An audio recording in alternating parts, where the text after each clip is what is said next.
Hello दोस्तों। आज की वीडियो में मैं आपके लिए दो बेहद डरावनी कहानी लेकर आया हूँ, जिसे सुनकर आप लोगों को डर क्या होता है इसका एहसास होगा। तो चलिए सुनते हैं आज की पहली कहानी बिना देरी करे। दोस्तों, प्यार या यूं कहें मोहब्बत एक ऐसा शब्द है जो दो प्रेमियों को जोड़ता है और उनके रिश्ते को बेहतर बनाता है। लेकिन प्रेम करने वालों को अलग करने के लिए लोग किसी भी हद तक जा सकते हैं और शायद उन्हें जान से भी मार सकते हैं। यह कहानी भी एक प्रेमी जोड़े के बारे में है। तो चलिए सुनते हैं आगे की कहानी। सच्चा प्यार। उत्तर भारत के एक घने जंगलों से घिरे इलाके में एक छोटा सा गांव था, शिवपुर। दिन में यह गांव बिल्कुल सामान्य लगता था। खेत, पीपल का पुराना पेड़, मिट्टी के घर, कुएं के पास बैठी औरतें और शाम होते ही मंदिर की घंटी की आवाज। लेकिन रात रात होते ही शिवपुर की हवा बदल जाती थी। आज कोई उस गांव का नाम भी लेने से कांपता है। खैर, शिवपुर में एक लड़का रहता था जिसका नाम कमल था। सादा चेहरा, गहरी आंखें और दिल में सच्चाई की आग। वह किसान का बेटा था। दिन में खेतों में काम करता और रात को नदी किनारे बैठकर बांसुरी बजाता। उसी गांव में रहती थी एक लड़की जिसका नाम अदिति था। अदिति, जिसकी हंसी में जैसे सुबह बसती थी, जिसकी आंखों में पूरा आसमान उतर जाता था, जिसके चलने से जैसे हवा भी रुक जाती थी। कमल और अदिति बचपन से साथ खेले थे, लेकिन समय के साथ खेल प्यार में बदल गया। एक ऐसा प्यार जो चुपचाप पलता रहा, जो आंखों से बात करता था और सांसों में बस गया। शिवपुर एक रूढ़िवादी गांव था। यहाँ प्यार पाप माना जाता था, खास तौर पर जब जाति और सोच अलग हो। कमल नीची जाति का था। अदिति गांव के मुखिया की भतीजी थी। गांव वालों की आंखों में यह रिश्ता गुनाह था, अपमान था और बगावत भी। लोग फुसफुसाने लगे, देखा कमल और अदिति, ये प्यार नहीं गंदगी है, इनको सबक सिखाना होगा। खैर, वो शाम काली थी। आसमान में बादल थे, हवा भारी थी और पीपल के पेड़ के नीचे पंचायत बैठी। मुखिया गरजता हुआ बोला, आज फैसला होगा, या तो ये रिश्ता टूटेगा या खून बहेगा। कमल और अदिति को बीच में खड़ा किया गया। अदिति रो रही थी, कमल की मुट्ठियां भींची हुई थी। पंचायत का फैसला सुनाया गया, आज से तुम दोनों एक दूसरे को भूल जाओ, अगर नहीं माने तो अंजाम भयानक होगा। यह सुनकर कमल बोला, हमारा प्यार सच्चा है, इसे कोई तोड़ नहीं सकता। अदिति ने कांपती आवाज में कहा, अगर कमल नहीं तो मैं भी नहीं। उस पल गांव वालों की आंखों में हैवानियत उतर गई। खैर, कुछ दिनों तक गांव शांत रहा, लेकिन यह तूफान से पहले की शांति थी। एक रात जब चांद लाल दिख रहा था और कुत्ते बिना वजह रो रहे थे, गांव वालों ने फैसला कर लिया। कमल खेत से लौट रहा था, अदिति कुएं से पानी भर रही थी। तभी अचानक लाठियां, रस्सियां लेकर गांव वाले उन दोनों को घसीटते हुए गांव के बाहर पुराने बरगद के पेड़ तक लेकर आए। बरगद का पेड़ जिसके नीचे कभी बलि दी जाती थी। कमल को एक तने से बांधा गया और अदिति को दूसरे तने से। अदिति चिल्लाई, कमल कमल, हम मुझे मत छोड़ना। कमल खून से लथपथ बोला, अगर मरना है तो साथ मरेंगे अदिति। गांव वालों ने सूखी लकड़ियां जमा की और तेल डाला। एक बुजुर्ग बोला, आज इस प्यार को जला दो ताकि कोई और हिम्मत ना करे। खैर, आग जलाई गई। पहले धुआं उठा, फिर लपटे। अदिति की चीखें आसमान फाड़ रही थी। कमल की चमड़ी जलने लगी, मांस पिघलने लगा, हड्डियों की आवाज आने लगी। लेकिन मरते मरते दोनों की आंखें एक दूसरे पर थी। आग के बीच कमल चिल्लाया, अगर हमारा प्यार सच्चा है तो हम लौटेंगे। अदिति ने आखिरी सांस में कहा, हम बदला जरूर लेंगे। और फिर थोड़ी देर में सन्नाटा छा गया। खैर, 3 दिन बाद पहली अजीब घटना हुई। रात 8 बजे एक आदमी सोच के लिए बाहर निकला। अचानक पेड़ के बीच से 2 जली हुई परछाइयां निकली। उनकी त्वचा काली, आंखें लाल और शरीर से धुआं उठ रहा था। तभी एक चीख सुनाई दी। सुबह सिर्फ फटा हुआ सिर मिला। गांव में डर फैल गया। हर रात 8 बजे के बाद कोई ना निकलता, लेकिन जो निकला उसकी लाश कभी खेत में, कभी कुएं में और कभी पेड़ से लटकी मिलती। लोग कहते कमल और अदिति की आत्मा लौट आई है। उनकी आत्माएं अध जली, भूखी और बदले से भरी हुई थी। धीरे धीरे गांव खाली होने लगा। जो भागे वे रास्ते में मरे। किसी का गला घोंटा गया, किसी की आंखें नोच ली गई, किसी की लाश जली हुई मिली। खैर शिवपुर अब गांव नहीं रहा था। वो एक जिंदा शमशान बन चुका था। दिन में भी लोग डरते थे। रात 8 बजते ही दरवाजे बंद, खिड़कियां कील से ठोकी हुई, बच्चों के मुंह पर हाथ, क्योंकि 8 बजे के बाद कमल और अदिति निकलते थे। जो उन्हें देख चुका था वो कभी दोबारा बोल नहीं पाया। कमल का शरीर आधा जला हुआ, हड्डियां बाहर, आंखों में आग। अदिति के बाल झुलसे हुए, चेहरा पिघला, जबड़ा लटका हुआ। लेकिन जब वे एक दूसरे को देखते तो वही प्यार उन्हें और खतरनाक बना देता था। एक रात 3 आदमी चोरी से गांव छोड़ने निकले, जंगल के रास्ते। अचानक पेड़ के ऊपर से एक आवाज आई, कहाँ जा रहे हो तुम? तभी कमल उनके सामने खड़ा था, अदिति उसके पीछे। तभी एक आदमी का सिर उखाड़ा गया, दूसरे को जिंदा जला दिया गया, तीसरे की आंखें निकाल ली गई। सुबह तीनों की अधजली लाशें पंचायत स्थल पर टंगी थी।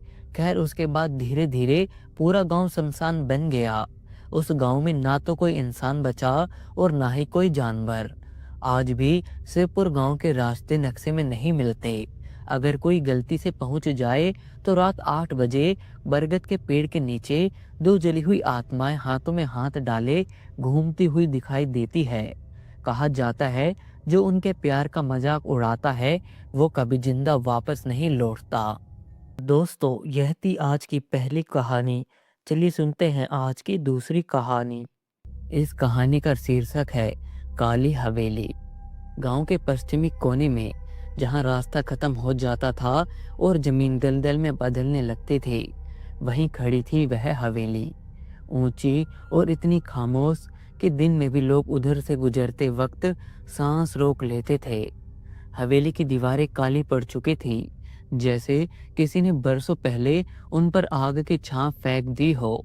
खिड़कियां बिना कांच की थी, लेकिन फिर भी ऐसा लगता था जैसे कोई अंदर से झांक रहा हो।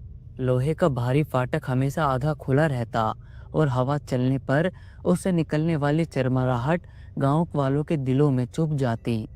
गांव वाले उसे काली हवेली कहते थे। गांव में एक सख्त नियम था, रात के 8 बजे के बाद कोई भी इंसान हवेली के पास नहीं जाएगा। ना जानवर, ना इंसान, ना ही कुत्ते। जो भी उस नियम को तोड़ता वह कभी वापस जिंदा नहीं लौटता। गांव के बुजुर्ग बताते थे कि हवेली में एक औरत की आत्मा कैद है। एक ऐसी आत्मा जो जिंदा रहते हुए काफी कुछ सह गई थी और मरने के बाद भी उसे शांति नहीं मिली। उस औरत का नाम कोई नहीं लेता था। लोगों को नाम लेने से भी डर लगता था। खैर सालों पहले जब गांव नया नया बसा था, हवेली में एक अमीर जमींदार रहता था। उसकी पत्नी बेहद खूबसूरत थी, लेकिन उसकी जिंदगी एक कैद खाना थी। रातों में हवेली से औरत के रोने की आवाज आती, कभी चीखे, कभी गिड़गिड़ाहट, लेकिन गांव वालों ने कभी दखल नहीं दिया। फिर एक रात सब कुछ बदल गया। उस रात हवेली से आग की रोशनी उठी। सुबह जब लोग हिम्मत करके अंदर गए तो जमींदार की लाश मिली और उसकी पत्नी वह कभी नहीं मिली। उस दिन के बाद से हवेली जिंदा हो उठी। दरवाजे अपने आप खुलते, सीढ़ियां कराहती और रात के ठीक 8 बजे हवेली के अंदर से पायल की आवाज आती। जो गया वो लौटा नहीं। पिछले 20 सालों में कई लोग गायब हो गए थे। एक चरवाहा जो अपनी बकरी ढूंढने गया, एक तांत्रिक जो आत्मा को काबू करने आया, 2 चोर जो खजाने की तलाश में घुसे।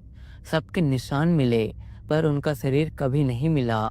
इसलिए गांव वालों ने पंचायत में फैसला लिया, हवेली अब मौत का इलाका है। खैर एक दिन शहर से आए 4 दोस्त। उस दिन गांव में अजीब हलचल थी। एक काली कार धूल उड़ाती हुई गांव में दाखिल हुई।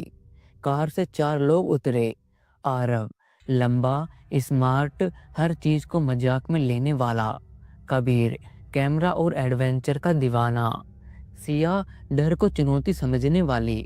मीरा, शांत लेकिन रहस्यमयी जगहों से अजीब लगाव। वे चारों शहर से आए थे और उनका एक ही मकसद था, भूतिया जगह एक्सप्लोर करना। जब गांव वालों को पता चला कि ये लोग हवेली के बारे में पूछ रहे हैं तो माहौल बदल गया। एक बूढ़े ने कांपती आवाज में कहा, बेटा, सूरज ढलने से पहले यहाँ से चले जाओ। आरव हंस पड़ा। अंकल, भूत प्रेत कुछ नहीं होता। गांव की एक औरत ने मीरा का हाथ पकड़ लिया। बेटी, उस हवेली में औरत की आत्मा है, वो किसी को नहीं छोड़ती। सिया ने आंखें घुमाई। ये सब कहानियां हैं आंटी, हम बस वीडियो बनाएंगे और चुपचाप चले जाएंगे। गांव वाले चुप हो गए। उन्हें पता था, जो नहीं मानता उसे समझाया नहीं जा सकता। खैर, शाम होते होते हवेली की परछाई और लंबी हो गई। सूरज ढलते ही हवा ठंडी पड़ गई। ठीक रात के 7:55 पर हवेली के पास का माहौल बदलने लगा। पक्षियों की आवाज बंद हो गई, कुत्ते रोने लगे और गांव के लोग अपने दरवाजे बंद करने लगे। चारों दोस्त कैमरा लेकर हवेली के फाटक के सामने खड़े थे। कबीर ने रिकॉर्डिंग शुरू की। जैसे ही घड़ी में 8 बजे और उसी पल हवेली के अंदर से पायल की धीमी आवाज सुनाई दी। मीरा का चेहरा सफेद पड़ गया। आरव ने फाटक को धक्का दिया। लोहे की आवाज हवेली में गूंज गई। हवेली का फाटक जोर की आवाज के साथ बंद हो चुका था। चारों दोस्त कुछ पल तक वहीं खड़े रहे।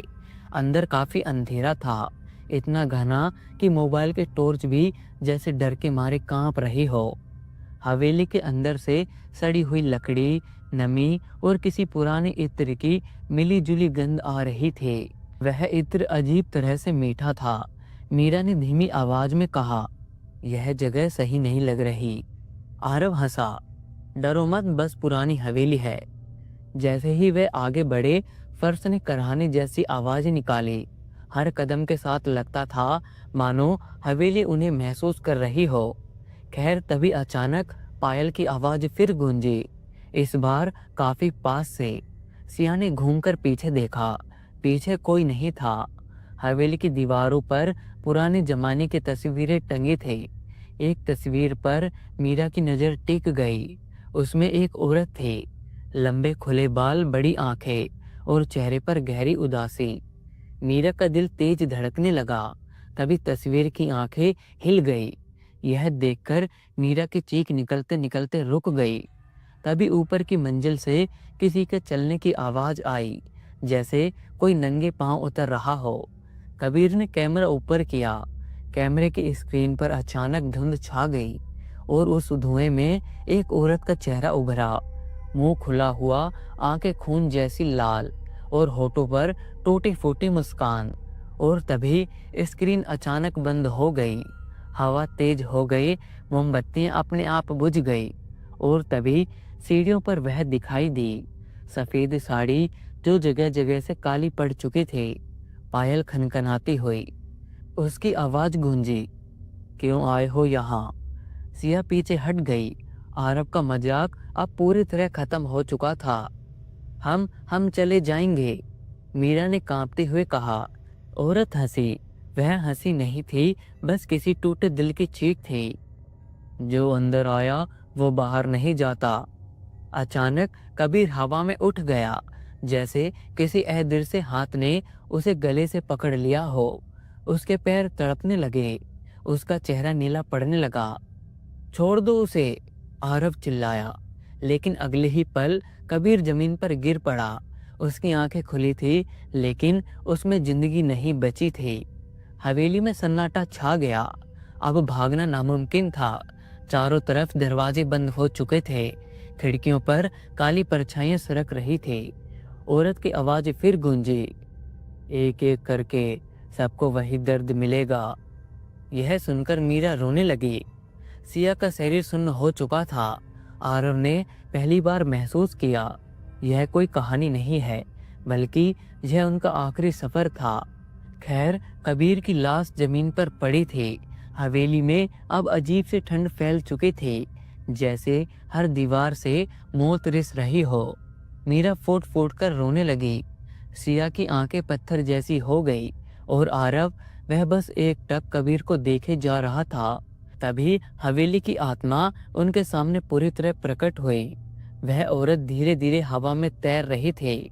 उसकी आंखों में नफरत नहीं, बल्कि अधूरा दर्द था। उसने बोलना शुरू किया। मेरा नाम चंद्रा था। उसकी आवाज में सैकड़ों सालों की पीड़ा थी। मुझे इस हवेली में जिंदा दफना दिया गया। मेरे पति ने मेरी आवाज, मेरी पहचान सब छीन लिया। जिस रात आग लगी, मैं भाग सकती थी, लेकिन मैंने भागना नहीं चुना। उसकी आंखों से काले आंसू बहने लगे। मैंने इसी हवेली को अपनी कब्र बनाया। चंद्रा ने हवेली की छत की ओर देखा। जो भी इंसान मेरे दर्द को मजाक समझकर यहाँ आया, वह मेरी कैद का हिस्सा बन गया। खैर, तभी अचानक फर्श फटने लगी। सिया जोर से चीखी। जमीन के नीचे से काले हाथ निकले और उसके पैर को पकड़ लिया। वह खुद को छुड़ाने की कोशिश करती रही। आरव, आरव, मुझे बचाओ। आरव दौड़ा, लेकिन एक अदृश्य दीवार ने उसे रोक लिया। सिया की चीखें हवेली में गूंजती रही और फिर एक झटके में वह अंधेरे में खिंच गई। यह देखकर मीरा बेहोश होकर गिर पड़ी। थोड़ी देर के बाद जब मीरा की आंख खुली, वह एक कमरे में थी जहां दीवारों पर सिर्फ शीशे लगे थे। हर शीशे में वह औरत की अलग अलग शक्लें दिख रही थी। तभी चंद्रा की आत्मा उसके सामने आई। मीरा ने रोते हुए कहा, हमें हमें माफ कर दो, हम अनजान थे। चंद्रा कुछ पल चुप रही, फिर बोली, अनजान होना गुनाह को कम नहीं करता। चंद्रा की आत्मा के इतना बोलते ही शीशे अचानक टूटने लगे। मीरा के चारों ओर परछाइयां घूमने लगी। उसकी आवाज धीरे धीरे हवेली में खो गई और हवेली फिर से शांत हो गई। अब हवेली में सिर्फ आरव था। वह भागता हुआ मुख्य द्वार तक पहुंचा। फाटक खुला हुआ था। उसे उम्मीद थी। जैसे ही वह बाहर कदम रखने वाला था, तभी पायल की आवाज फिर आई। आरव की टांगें रुक गई। चंद्रा उसके पीछे खड़ी थी। उसने आरव की आंखों में देखा। अचानक आरव ने खुद को हवेली के बाहर पाया। वह जिंदा था, लेकिन सुबह गांव वाले हवेली के पास जमा थे। आरव जमीन पर बैठा हंस रहा था। उसकी आंखें खाली थी। उसका दिमाग हवेली में ही रह गया था। वह बस एक ही बात दोहरा रहा था, रात के 8 बजे के बाद कोई अंदर मत जाना, वरना तुम सब भी मारे जाओगे। खैर, उस दिन के बाद से हवेली आज भी वही है। हर रात 8 बजे पायल बजती है और 4 नई परछाइयां दीवारों पर दिखाई देती है। कहा जाता है चंद्रा अब अकेली नहीं है, बल्कि अब हवेली में 4 और आत्माएं कैद है, जो इन्हें लोगों का इंतजार कर रही हैं। तो दोस्तों, यह थी आज की दोनों बेहद डरावनी कहानियाँ। कहानियाँ आपको कैसी लगी, हमें कमेंट बॉक्स में ज़रूर बताएं और वीडियो को एक लाइक करें, चैनल को सब्सक्राइब करें और बेल आइकन को भी ज़रूर प्रेस करें, ताकि आने वाली कहानियों का नोटिफिकेशंस आप लोगों को सबसे पहले मिल सके। मैं मिलूँगा आपसे कल शाम 7 बजे एक और कहानी के साथ। तब तक के लिए आप सभी मेरा इंतज़ार करें।